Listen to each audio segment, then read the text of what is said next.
Hola, ¿qué tal?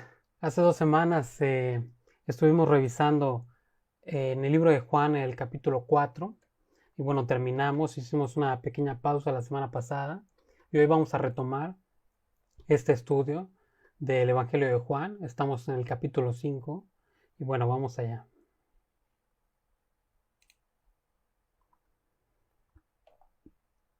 Vamos a iniciar.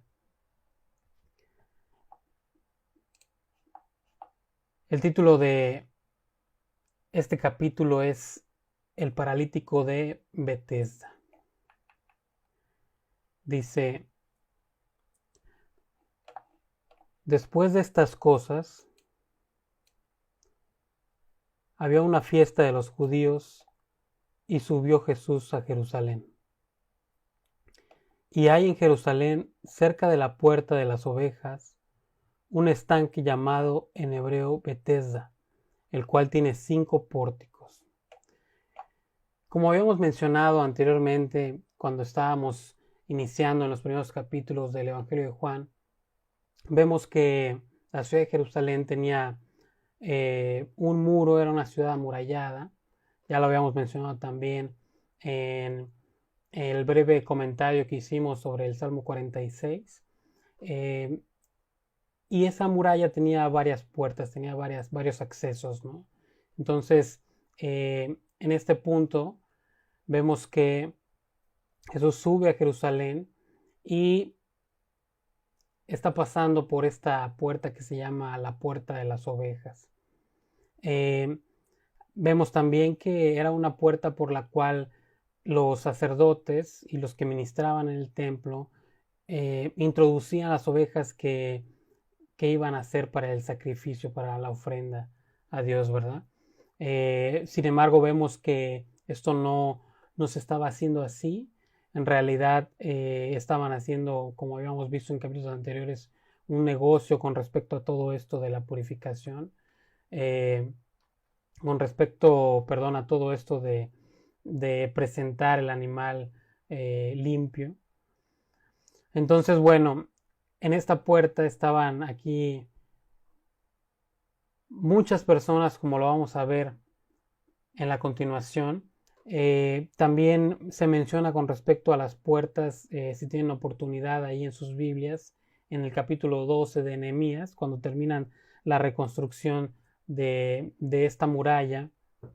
Eh, Hacen unos cánticos y recorren por la parte alta toda la muralla, y entonces menciona todas las puertas por las que van pasando estos coros, entre ellos la puerta de las ovejas, y también cerca de la puerta de las ovejas hay una puerta que se llama del estanque.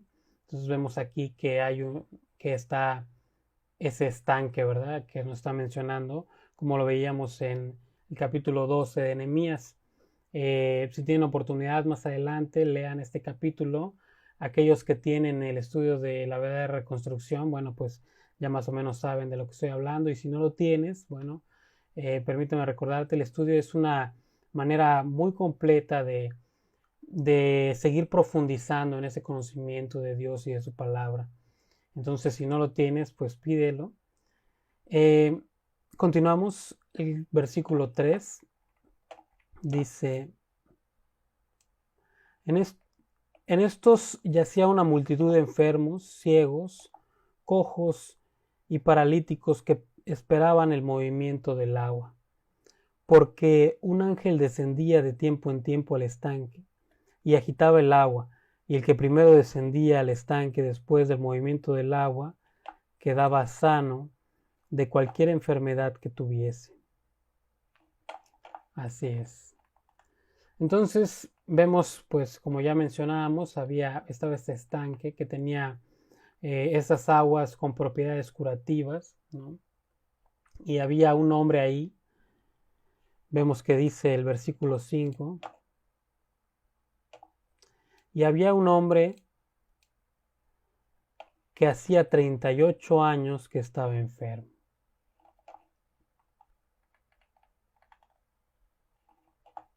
Cuando Jesús lo vio acostado y supo que llevaba mucho tiempo así, le dijo: ¿quieres ser sano? Señor, le respondió el enfermo, no tengo quien me meta en el estanque, que cuando se agite el agua, cuando se agite el agua y entre tanto que voy, otro desciende antes que yo. Jesús le dijo, levántate, toma tu lecho y anda. Y al instante aquel hombre fue sanado y tomó su lecho y anduvo. Entonces vemos primeramente que esta persona pues ya tiene mucho tiempo ahí, ya tiene bastante tiempo en ese lugar. Dice que tiene 38 años, menciona el pasaje.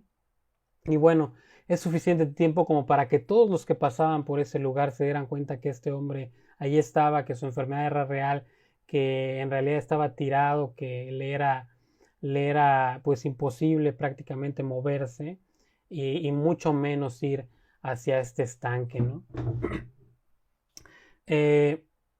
Entonces, primeramente, Jesús lo ve y él sabe, ¿verdad?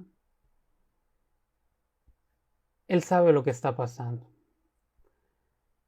No porque hubiera preguntado, sino porque él tiene el conocimiento de todas las cosas, como lo veíamos anteriormente con la mujer samaritana, ¿verdad? Que llega ella y le dice, Jesús, ve, llama a tu marido, ¿no? Y ella queriendo ocultar la manera en cómo estaba viviendo, le dice, no tengo marido. Y Jesús le dice, bien has dicho, porque 4 maridos has tenido y el que con ahora vives no es tu marido, ¿verdad? Le dice, esto has dicho con verdad. Jesús sabía, Jesús sabe y Jesús conoce la condición de todos los seres humanos. Él conocía la condición de la mujer samaritana, él conoce la condición de este hombre que lleva 38 años ahí esperando acercarse a estas aguas con propiedades curativas, ¿verdad? Él sabe la condición de todos los hombres, él sabe tu condición y mi condición, cómo está realmente nuestro corazón. No esa imagen externa, no esa religiosidad, sino realmente la vida que hay en nuestro interior. Jesús la conoce. Ahora este hombre pues no conoce a Jesús, ¿verdad? Y entonces Jesús se acerca y él no sabe en realidad, simplemente responde a lo que Jesús le está preguntando, ¿no? Y entonces en ese momento Jesús menciona las palabras, Jesús dice que él se levante y en ese momento este hombre es sanado por misericordia. Jesús, haciendo una manifestación de su poder, solamente lo dijo y fue hecho. Y todos los que estaban ahí, porque recordemos que había multitudes de gente que seguían a Jesús porque querían ver, porque estaban movidos por el morbo, y ahora qué va a hacer, ahora quién va a sanar, ¿verdad? Y entonces estaban ahí y vieron este milagro. Sabían que era un milagro verdadero por la condición en la que estaba este hombre. Sin embargo, esto siempre pone un parteaguas con respecto a la respuesta de los hombres. Cada una de estas señales que hace Jesús va a hacer una separación entre aquellos que creen y aquellos que deciden no creer. Y vemos la siguiente porción de este versículo que dice: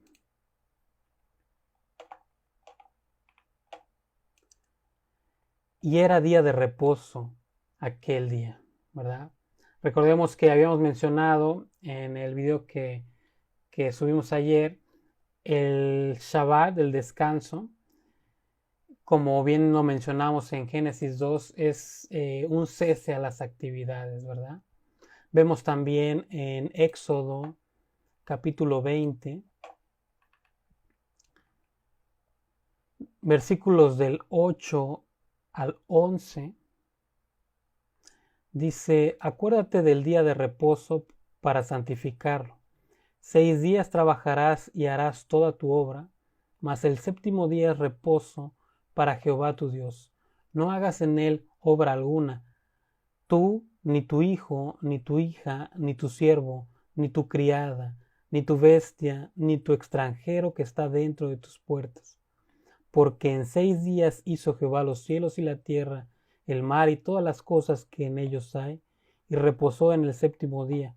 Por tanto Jehová bendijo el día de reposo y lo santificó.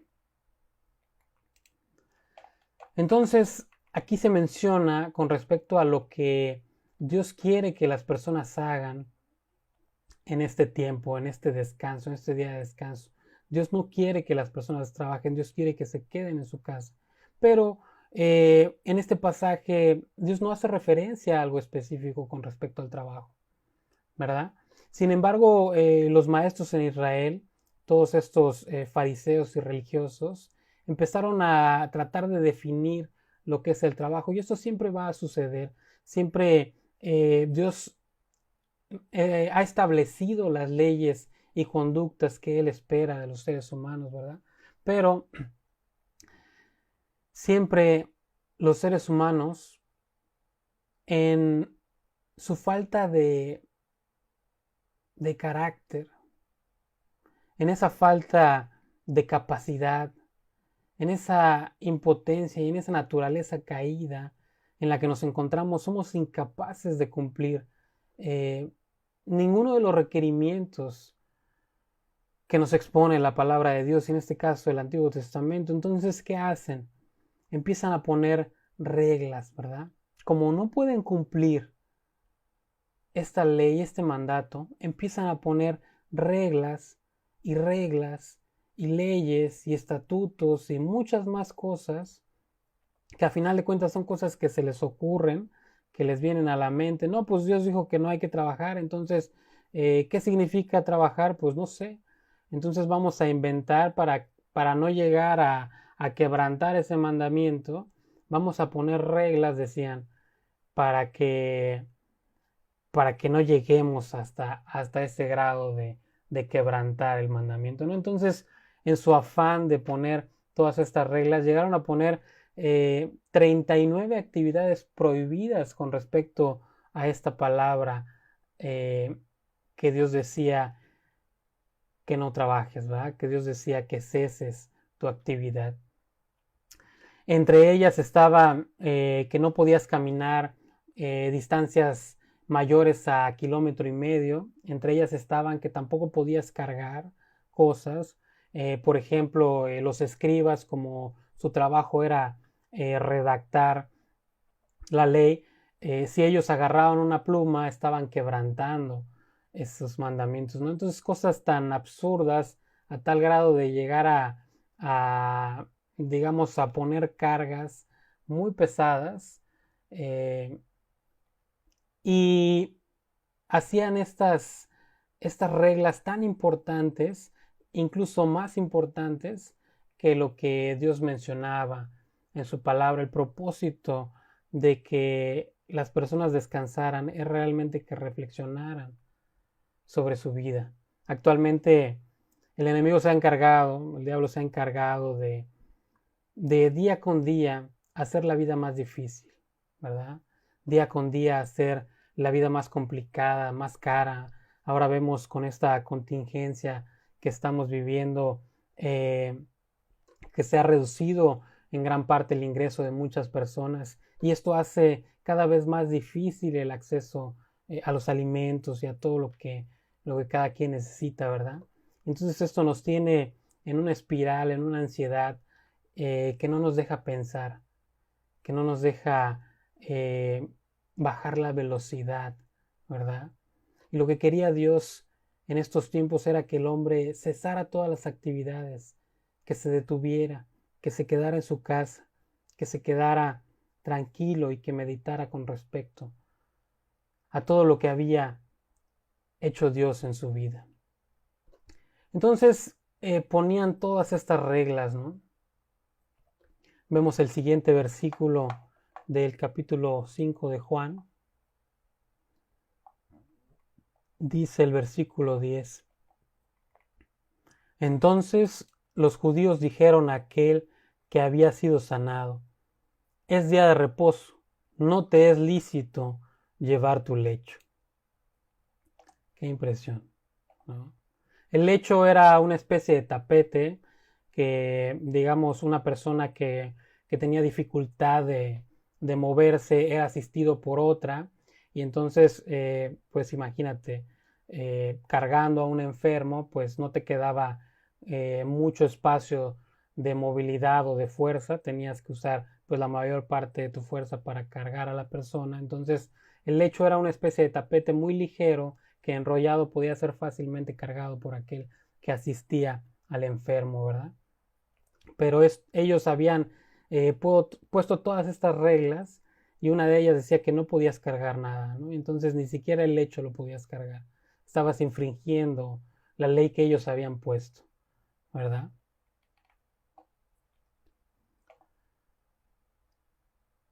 Dice el versículo 11, Él les respondió, el que me sanó, él mismo me dijo, toma tu lecho y anda. Así es. Entonces, este hombre, después de haber experimentado ese milagro en su vida, después de haber estado 38 años ahí tirado, esperando poder alcanzar ese estanque, después de todo esto, experimenta este milagro en su vida y en su cuerpo. Entonces llegan estas personas y les dicen, oye, eso que estás haciendo no te es lícito, ¿no? Y entonces él le responde, la persona que me sanó, la persona que tiene la autoridad para sanarme, esa persona me dijo, hazlo, toma tu lecho y anda, ¿verdad? En ese momento, para esta persona que ha sido restaurada, la única autoridad es aquel que lo sanó, ¿verdad? ¿Qué les está diciendo? Ustedes con toda su religiosidad, con todas sus reglas, con todos sus cargas que han impuesto, o sea, y con toda esa forma de vivir, nada de eso me ha traído beneficio, nada de eso me ha traído sanidad, nada de eso me ha hecho estar mejor o sentirme mejor, sino por el contrario, cada una de esas cosas, cada una de esas reglas, eh, han afectado directamente mi vida. Entonces, él les dice, la persona que me sanó realmente tiene autoridad. Y entonces ellos, viendo esto, fíjense qué interesante, ¿no? Versículo 12, entonces le preguntaron, ¿quién es el que te dijo, toma tu lecho y anda? Y el que había sido sanado no sabía quién fuese, porque Jesús se había apartado de la gente que estaba en aquel lugar. Él no sabía, él había experimentado el milagro, pero no sabía quién era esta persona. Jesús se había apartado, pero qué impresión que ellos sabían lo que había pasado, ellos habían visto a este hombre, tenía 38 años ahí tirado. Y en vez de preguntarle quién te sanó,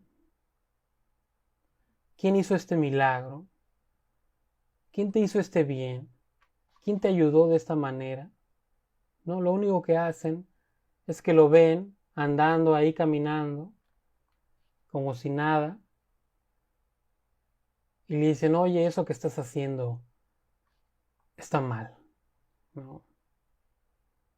O sea, lo ven caminando, lo tienen enfrente y lo único que pueden ver es que ha roto una de sus reglas, ¿verdad? Una de esas leyes que ellos habían puesto con respecto al día de reposo.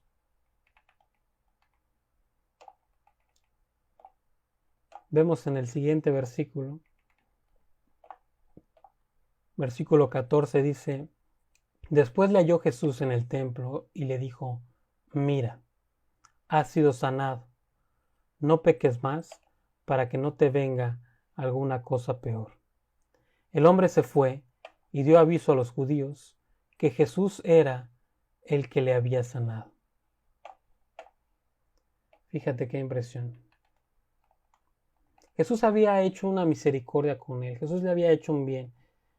Pero Jesús había hecho el milagro, le había hecho ese bien en su cuerpo, lo había sanado de esa enfermedad. Pero una vez que Jesús trató con su salud física, ahora va a tratar con su salud espiritual. Se acerca a él y le dice, no peques más, para que no te venga algo peor. Es verdad que hay ciertas enfermedades que no tienen nada que ver con este caso específico, pero es verdad que hay muchas enfermedades que tienen que ver con el pecado. La misma muerte es producto de esta naturaleza corrompida. Y entonces Jesús se acerca a él y le dice, no peques más. Lo que en este tiempo te causó esa enfermedad, en la eternidad te va a llevar al infierno. Y entonces en ese momento, en esa limpieza que Jesús hace de su cuerpo, ahora hace una limpieza de su espíritu. Y le dice, de aquí en adelante, ya no lo hagas, ya no vivas de esa manera. Y en ese momento su vida es transformada. Y ahora este hombre, al ver ese cambio, no solo en su cuerpo, sino ahora en su espíritu, lo primero que hace es salir a testificar. ¿Y a quién les va a testificar? Pues a aquellas personas que tanto lo estaban cuestionando, ¿verdad? Sale a testificar a través de este poderoso testimonio que Jesús le acaba de dar. No solamente transformación en su cuerpo, sino completamente transformación en su corazón. Realmente él había sido sanado y ahora él había sido perdonado y liberado de todo esto. Continuamos en el versículo 16, dice: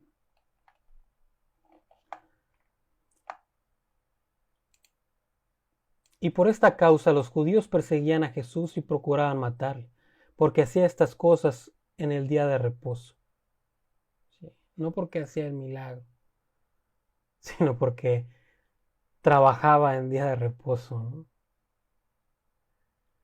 Y Jesús le respondió: mi Padre hasta ahora trabaja y yo trabajo. Jesús les dice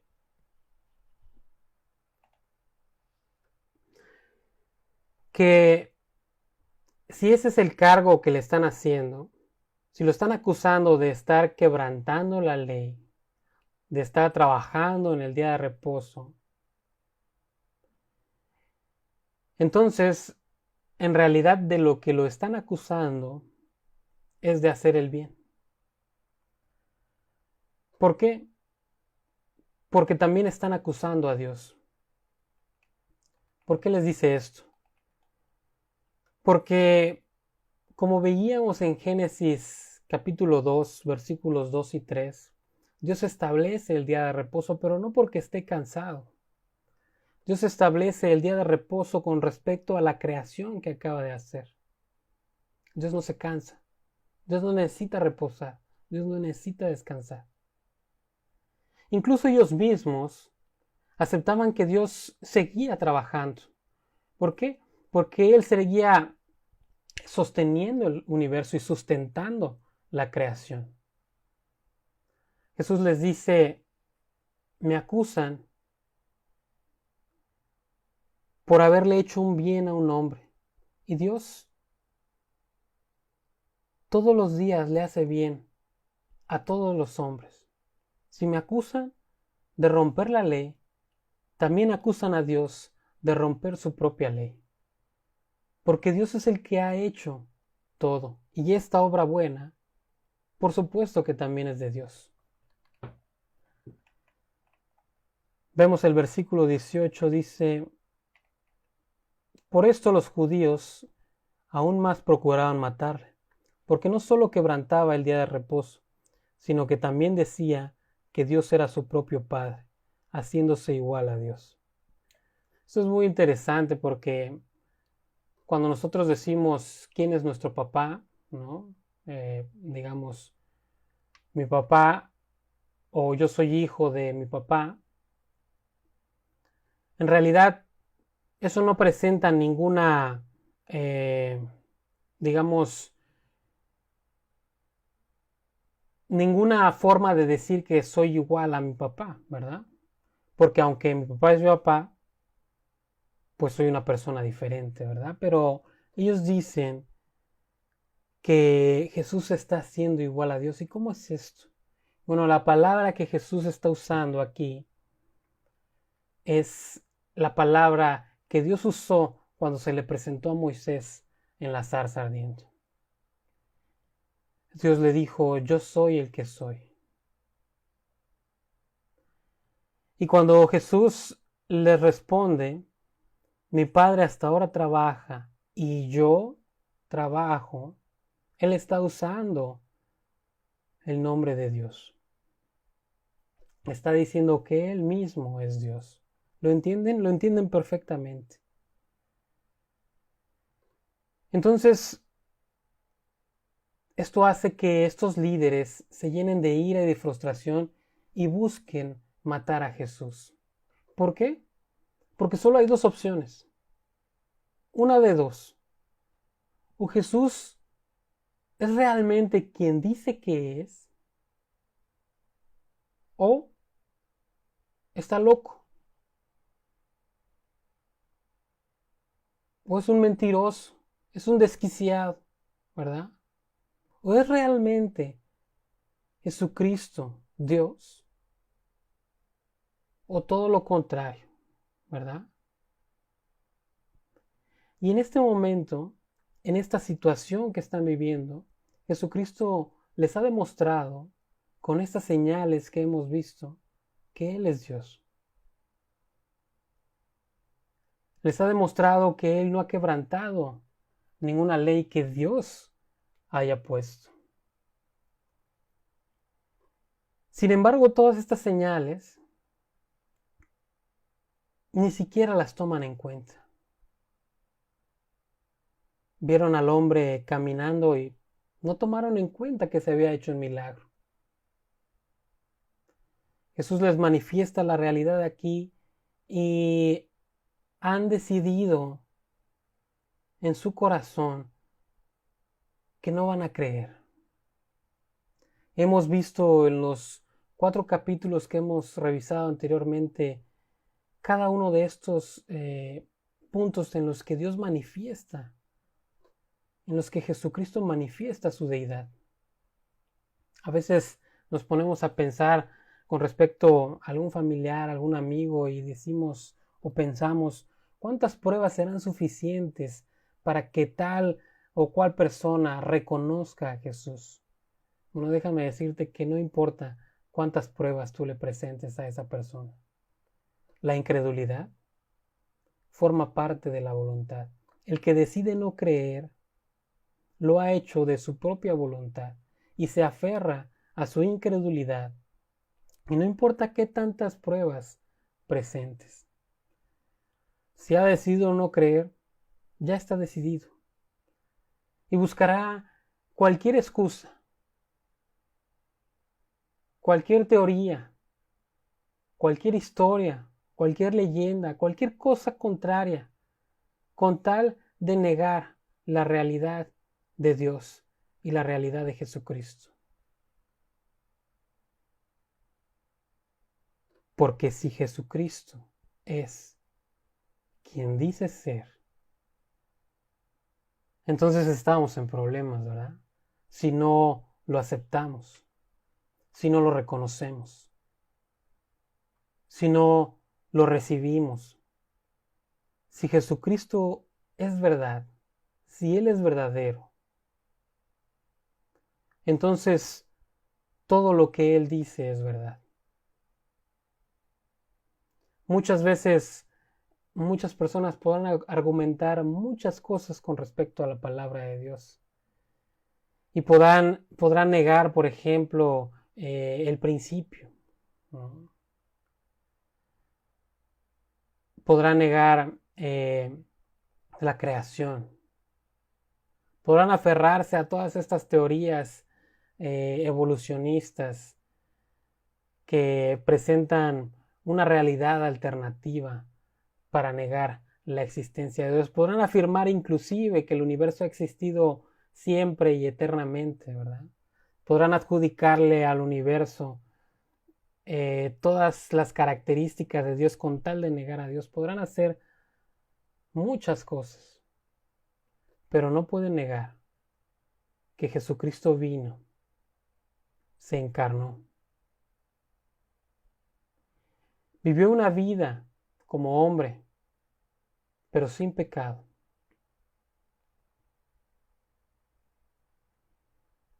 Subió a la cruz y recibió el castigo por lo que tú y yo debimos haber pagado. Él tomó tus pecados y los míos y los clavó en la cruz del Calvario, como dice Isaías 53.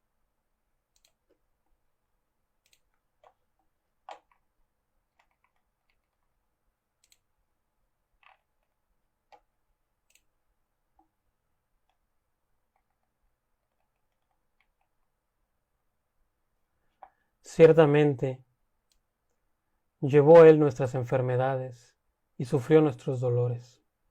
Y nosotros le tuvimos por azotado, por herido de Dios y abatido. Mas Él, herido fue por nuestras rebeliones, molido por nuestros pecados. El castigo de nuestra paz fue sobre Él, y por su llaga fuimos nosotros curados. A través de lo que Él logró, a través de este pago, a través de ver satisfecha la justicia divina, nos da la oportunidad, a ti y a mí, de volver a nacer. Nos da la oportunidad, a ti y a mí, de ser perdonados. Nos da la oportunidad, a ti y a mí, de arrepentirnos, de cambiar completamente nuestra forma de ver las cosas, de reconocerlo a Él. Y no solamente murió, sino que resucitó. Él está vivo, como dice Apocalipsis 3:20.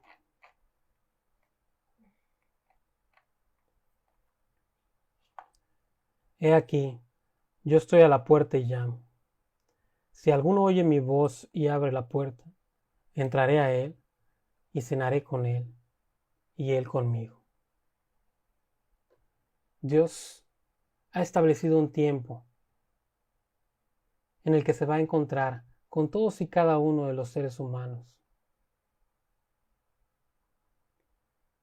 Este es el tiempo en el que debemos responder a ese llamado, a esa propuesta. Jesús está a la puerta de nuestro corazón. Está tocando y Él quiere tener una intimidad con nosotros. Nos quiere conocer y que le conozcamos. Quiere transformar nuestra vida y cambiar nuestro corazón.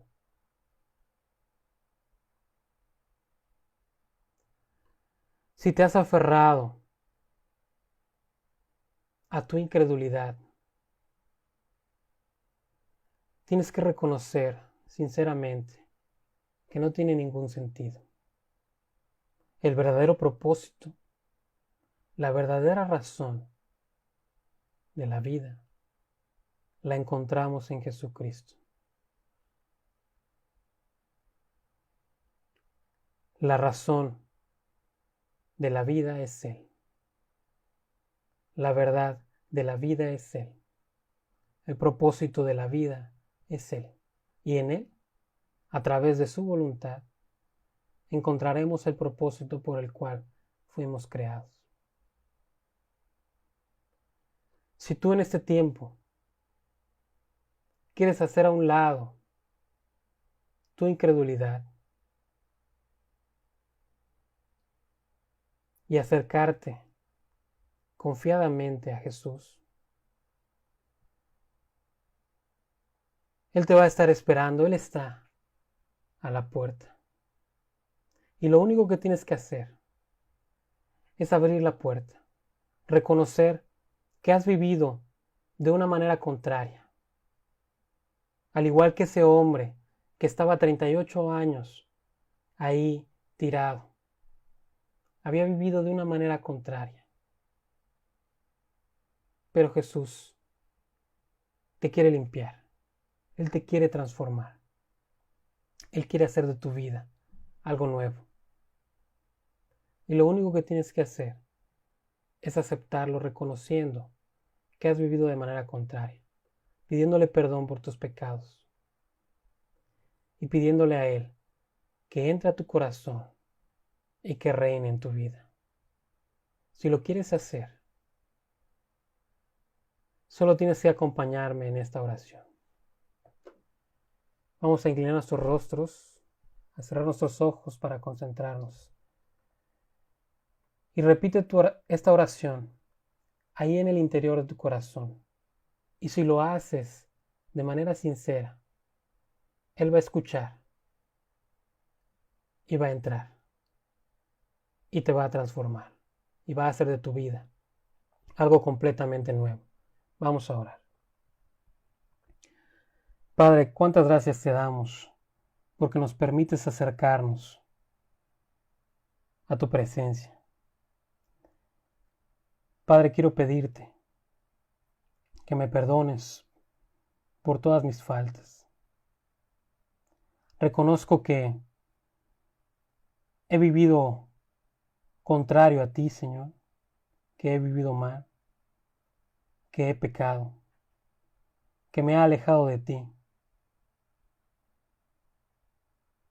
Quiero pedirte que me perdones, que me limpies de todo esto, así como limpiaste a aquel hombre que estaba en su lecho. Señor, que tú me limpies, que me transformes, que entres a vivir a mi corazón, que seas el Señor de mi vida. Y ahora, Padre, te agradezco a ti, Jesús, por haberme limpiado, por darme esta oportunidad de volver a nacer.